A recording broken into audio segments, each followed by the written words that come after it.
put back together again. I just love to see you. Please, please, please, won't you come to my special party this Saturday? I'm having a celebration. Love, Ellie. That's me. Hey, you're invited to come too.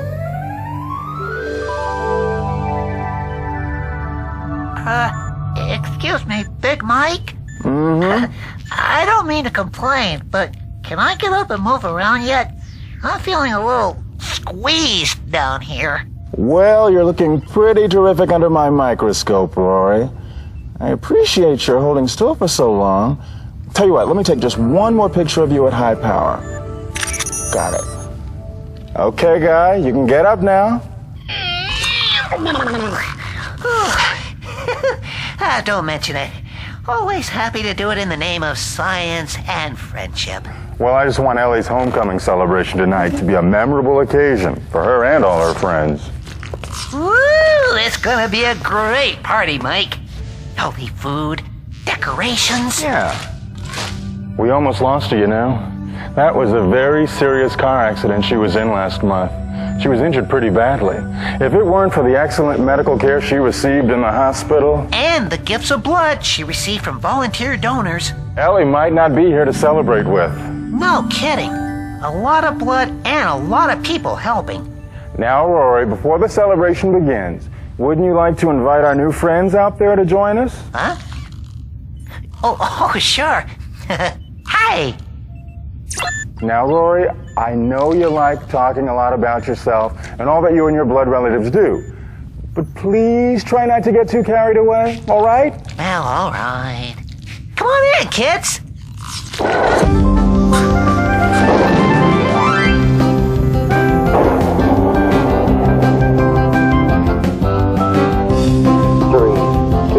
1, 0.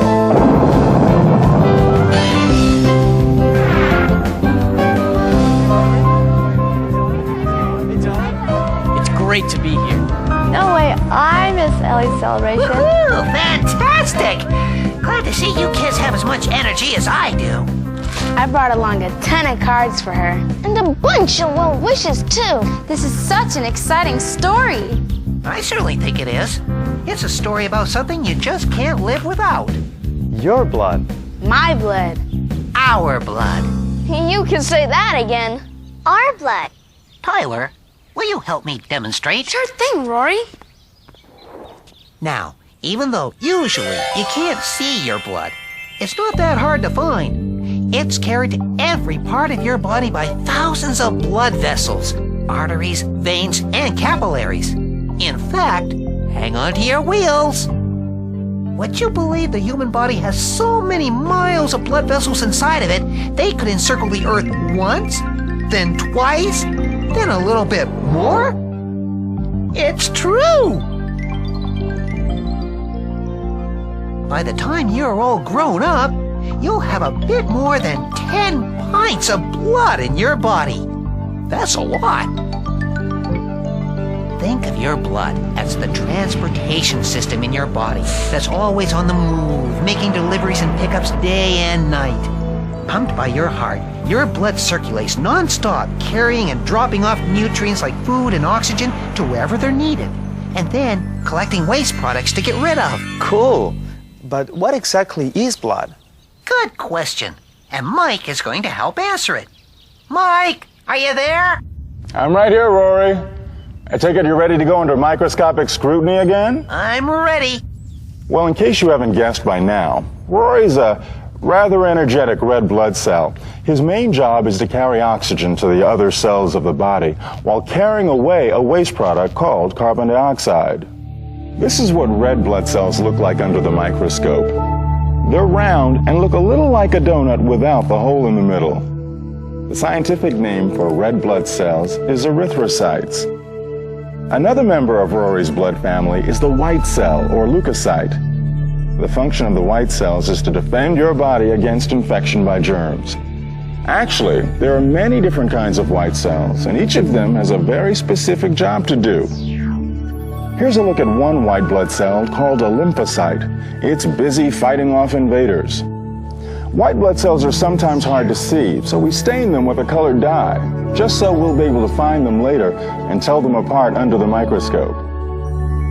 The other members or components of Rory's blood family are called platelets. Platelets are sticky little guys that help prevent bleeding and make your blood clot when you cut yourself. Here's a great view of them under my high-powered lens. These tiny cell fragments normally look round and smooth, but when they get busy plugging up cuts and wounds, they become kind of spiky and ragged around the edges.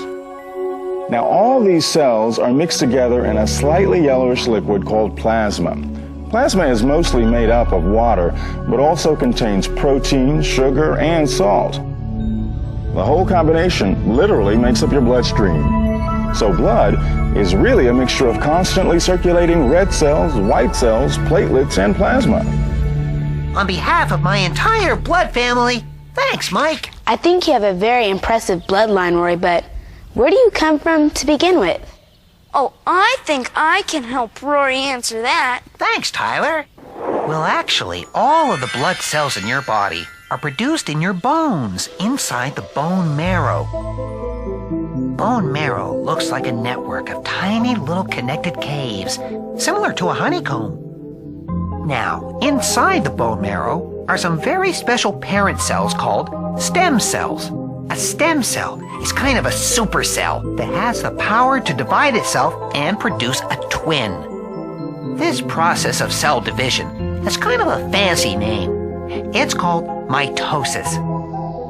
Through mitosis, the stem cell can keep on creating more and more stem cells just like itself. But what is even more amazing is that the stem cell has the power to eventually turn into all the other different blood cells as well. The stem cell can actually differentiate into red cells, white cells, and platelets. Let's suppose the stem cell gets a message to differentiate and become a red cell. Well, inside the cell is a structure called the nucleus. Now, this nucleus acts very much like a computer program. It directs the cell to produce a special protein called hemoglobin. And it's this hemoglobin that makes red cells look red and gives them the ability to attract and transport oxygen.